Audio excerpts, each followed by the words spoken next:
How I Became a Ghost, Chapter 13 The Coming of My Final Day. By nightfall, the snow stopped, but the air turned bitter and cold. For supper, Gabe scooted close to the fire, and everyone gathered to listen. We should talk about something, he said. Ruth had her blanket wrapped tight so no one could see her face. She began to shake and sob. Ruth is afraid, Gabe said, but we have nothing to fear now. They can't hurt us anymore. My mother and father looked around at each other but said nothing. Now that Nita is gone, Gabe continued, they can't hurt us. Who would want to hurt you? My father asked. The soldiers. They said they would take Nita away if we told anybody what I am about to tell you.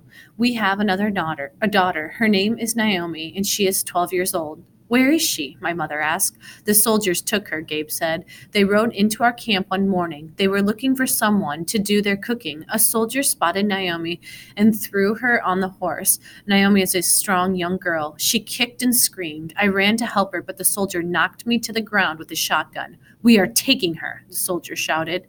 Then he fired his shotgun at a branch over my head, and I jumped away just in time before the branch fell at my feet. The soldier didn't care. She is ours now, he said. Then he looked at Nita.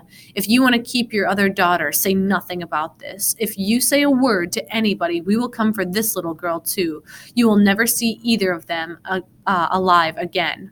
No one said anything for a long time. Ruth buried her face in her hands and cried quietly. Finally, my mother spoke.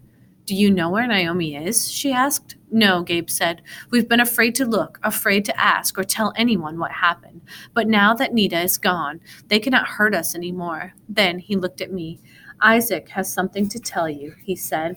Everyone was looking at me. I was embarrassed, but I knew that the time had come for me to tell my mother and father, in Luke 2, my own secret. Please don't be mad at me, I began. I don't want to upset anyone. Losing our home was bad enough. What do you need to tell us, son? My father asked. I will soon be a ghost. There, I'd said it. I closed my eyes. I felt the warm shiver. When I opened them, I was surrounded by Choctaw ghosts, Nita, Mr. and Mrs. Jonah, the old man and the old woman. They stood in a circle around me, but there were more, at least 100 other ghosts, many I did not know. They smiled and nodded. We are proud of you, Isaac, the old man said. We know this is not easy, but they needed to know. I closed my eyes again. When I reopened them, everybody was waiting, and the ghosts were gone. I don't know how, but it will be soon. I looked at my mother. She was trying hard not to cry. I knew she wanted to be strong for me. The ghosts come to me, I said. They show me things that are about to happen. That is how I knew Mr. and Mrs. Jonah burned in the fire. I saw their hair on fire the day by the river.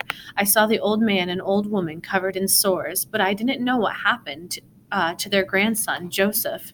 Nita came to me yesterday, I continued. She told me about her sister. She said she would help me find her. I looked at Gabe and Ruth. She wants you to be happy again, I told them.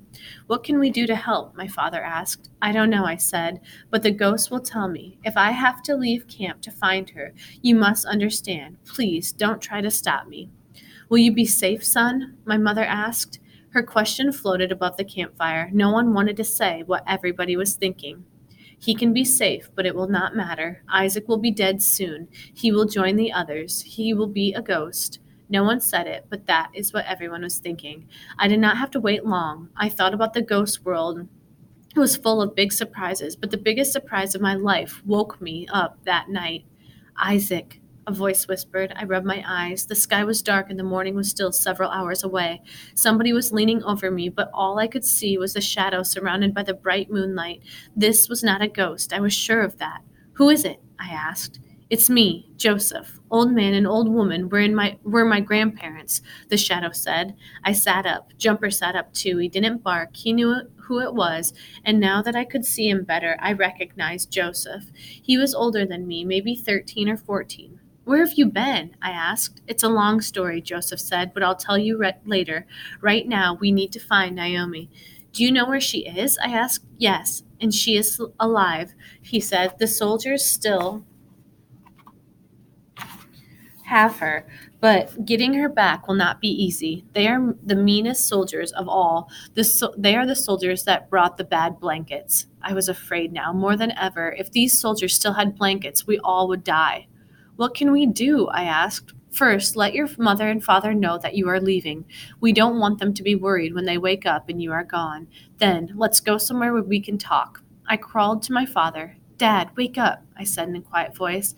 I didn't want to wake Mother.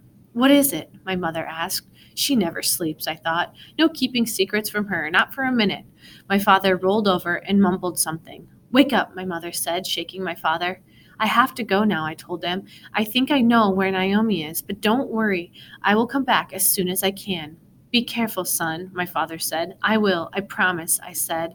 But I was worried. I knew I might not ever see them again, not as a living person.